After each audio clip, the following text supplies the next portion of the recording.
இந்த ஸ்தான பல தத்துவத்தில் வரும்போது தான் உங்களுக்கு ஆன்மீகமும் வருகிறது. இந்த ஸ்தான பல தத்துவத்தில் வரும்போது ஆன்மீகத்தை பற்றி பேச வேண்டியது இருக்கிறது. காரணம், இந்த ஸ்தான பலத்தை வைத்து தான் இறைவனை 6 ஸ்தானங்களில் வழியாக அவரை அணுகலாம். அதாவது பரம்பொருளை, அதாவது பிரம்மத்தை என்பது இந்த ஸ்தான பல தத்துவத்திலிருந்து தான் ஆன்மீகம் பிறந்தது, பக்தி யோகம் பிறந்தது, ஞான யோகம் பிறந்தது, ஹட்டயோகம் பிறந்தது, ராஜயோகம் பிறந்தது.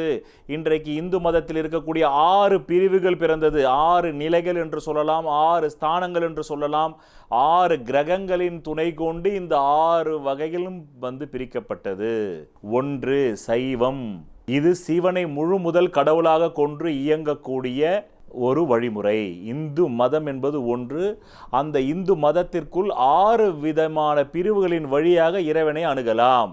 யாருக்கு எந்த கிரகம் பலமாக இருக்கிறதோ அவர் அந்த வழியில் செல்லலாம் என்பதுதான் இதனுடைய விஞ்ஞான ரசவாதம். அதனால்தான் ஞானம் மறைபொருள், வேதம் என்றால் வேத் என்றால் ஞானம், வித் என்றால் அந்த முடிவான முடிவை அறிவது.